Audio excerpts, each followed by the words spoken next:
G'day, mate. How are you? Yeah, super, mate. I'm on a boat again. Sorry. Sweet as, dude. And they parked me sideways. So I'm right at the back of the boat, parked sideways, the pricks. Right. Here we go. Marto, this is fantastic, mate. This is a piece of technology that we're using now. So, my young producer, he says, look, get him on StreamYard video conference Hold on, bollocks or Marty. something. 1 minute. Hold on. Mrs. Marto's just up in the car. It's a little bit loud, Kath. Hold on, Marty. Girls, I'm on the phone to Marty. I'm on the. Don't involve me in this, mate. Don't tell her that I'm telling her to shut up, mate. Sorry, mate. I'm right. No, it's just so loud, this boat. Is that all right? Yeah, sweet as, dude. Right.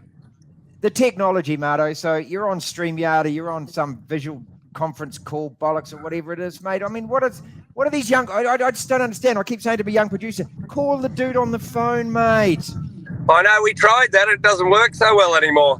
But all you have to do is keep on pushing okay, and we seem to be talking to each other.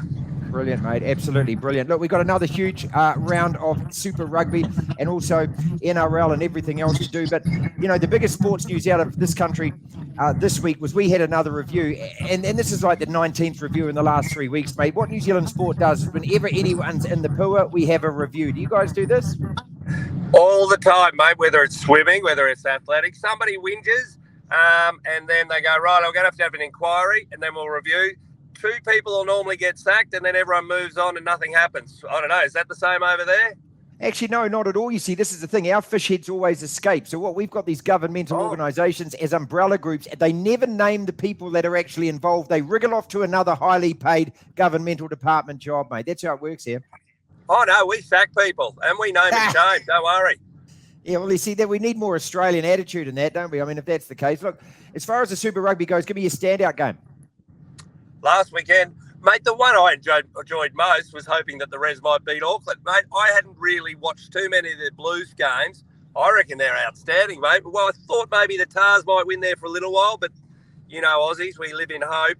And the Brumbies, I'll just look at it from the Aussie angle. Brumbies are okay. Do you agree that the Brumbies might actually have a chance? Yeah, I actually think that game when the Brumbies play the Blues next week, it's going to be an absolute killer game. That's the game, isn't it? Mate, as I said, I'd only been watching the Blues vaguely. I had a close look at them last weekend. I knew they were going to beat the Reds simply because we were under power, but they look mighty good, which must hurt for you because I know they rub you up the wrong way. But, mate, I remember the glory days of the late 90s. I loved the Blues back then. I used to hate when they beat me when I was playing, but they're playing bloody good rugby, especially their backline. They can do anything they want, so it's happening again. We start with hope and then we fall short. Greg Martin out of Triple M Brisbane with us, the former Aussie fullback. You should still be on the sideline at the rugby, mate. I mean, just a little word on that. I was watching the presentation last week and what happens with the television sports directors? I mean, all of a sudden, Broom comes through and they go, we've got to freshen up. So we've got to put somebody on that nobody knows and nobody's heard it before. What about just leaving us with the people we like, mate? No, that's not how they did it, mate. They just went, got to get rid of Martin, got to get rid of Kearns, got to get rid of Caper. Boring. My wife said, Kat says, Mrs. Marto says, Greg, you're not allowed to comment. Just take your axing, with a grain of salt. Mate, all right, I'll open up to you. It's woeful. The presentation standards are woeful. Yes. They've let them down in terms of camera work and also sideline. And clothing. Anyway, don't start me. I'm sorry to have let down Super Rugby. You guys do it so well now. I swear to God, when we were at Fox, maybe I'm just giving us a rap, we led the way. You guys caught up, and now Fox has gone and it's Stan. We've dropped the ball because they put all their money into rugby league. So they have got bugger all money left for the rugby union, so they just get fed off scraps. It's not the guys, and the guys commentating and analysing are mates of mine. It's not their fault. The people around them, it's the technical side of things. They're living off no money because it all goes into rugby league. Okay, tell the audience just, the beautiful send-off that you get when you work in television. There's bouquets of roses. They throw the champagne around. They put you up in the 5-star. They make a hell of a big noise about it, don't they? Or do they just basically send you a message saying you're not welcome anymore, mate? After 25 years, are you talking? 25 years. I was there for the first game of Super Rugby in 1996. And then, 2 years ago? When did they lose their contract? 2 years ago, crickets. There was absolutely nothing. There was no farewell. There was not even a thank you. There was nothing. They just went, we've lost the rugby. That's the end of your contract. And there didn't even get a note from the boss. I got a note from the assistant producer or something going, oh, well. So Clarkie and I obviously talk about it occasionally, but I don't want to feed you any more bitterness, mate.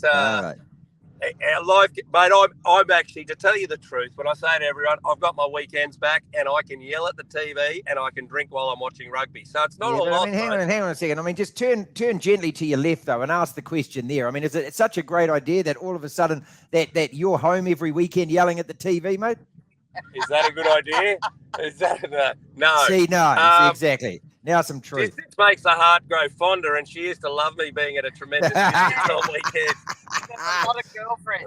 But the problem is, mate, I used to watch a lot of football, and I used to watch every sort of football, AFL and rugby league. But now she goes, there's no need for you to be watching any of that. It's not your job anymore. So I've got to find other. Yeah. But anyway, mate, I'm happy as Larry. Trying to make. All right, Roger Tuivasa Shek, RTS. We've been doing RTS Watch every single week on the show, mate, because here's a guy that, you know, and we talked about this last week. Again, I don't know whether his performances are up to All Black standard at the moment, but you would put that guy in the All Black squad, wouldn't you? Because just to put him in the environment, because he's going to the World Cup next year. Is he going to the World Cup next year? Don't forget how many great players. Yes. All right. Have him lurking, but he's not ready yet. I watched him closely last weekend. That's not good enough. You've got so many better players than him. Hold on, Mrs. Mardo's leaving the vehicle. You got so many better players than him. Why do you have to just because he's come from league?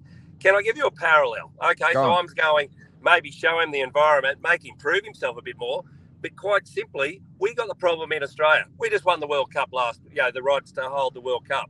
Rugby should be on top of the pile, in top of the news cycles and all the rest of it.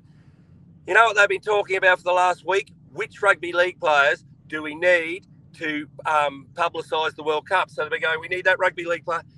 We did that in 2003 and it didn't work. We got Wendell Saylor, Lottie Takiri, Matt Rogers. Yeah, they made the Wallabies, but then they all went back to rugby league. So she's a short-term fix. I'd rather somebody whose heart was truly rugby. Okay, I understand that. Hey, who's the bloke behind you in the seat, mate? I like him. Well, that's Ted the dog. He's a Kelpie, mate. You guys would love him. He loves sheep and he runs forever. Mate, I'm getting a bit hot because I'm on a boat and it is bloody loud, but I've wound the windows up and you know Queensland how hot it gets, so I'm probably... Okay, I've got one more question for you then. One more question before we go. Mate. I just want to talk about your mate Greg Norman in the Saudi Golf League. Now, I don't know who does Greg's, who does his PR and things, but when he gets asked at a press conference about the fact that Khashoggi got, lured into the Saudi embassy, he got stabbed to death, he got put through a mincer, there's some bloke wearing his clothes going out the back door pretending it's him, and Greg turns around and says, well, we're all allowed to make a mistake. Let's move on from this. Come on, man. I won't sit here and listen to Greg Norman be carved up by you. I know he prefers no clothes these days. Have you seen all the nude photos? He's a very attractive man in his late 60s in the nude, correct? No. Oh, well, no, there's no such thing, mate. And the other thing is, his name's Greg. My name's Greg. He's the worldwide head of the Gregs. Okay, so I can't let him down. And the third thing is, he grew up next door to my best friend when we were kids. And he won his first golf tournament. He had blonde hair, he surfed, he caught marlin. He was just everything. We used to look over the fence and want to be Greg Norman. So I can't. I'm not going to turn on him at this stage of my life. He can do whatever he bloody wants. So there's a guy called Pol Pot back in Kampuchea. He made a mistake. We should all move on from that, shouldn't we? If my name was Pol, I'd back him, okay? Is that where you're going?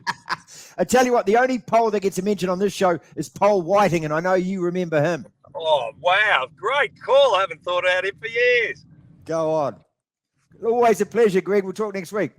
Cheers, Marty. Good show, mate. Righto.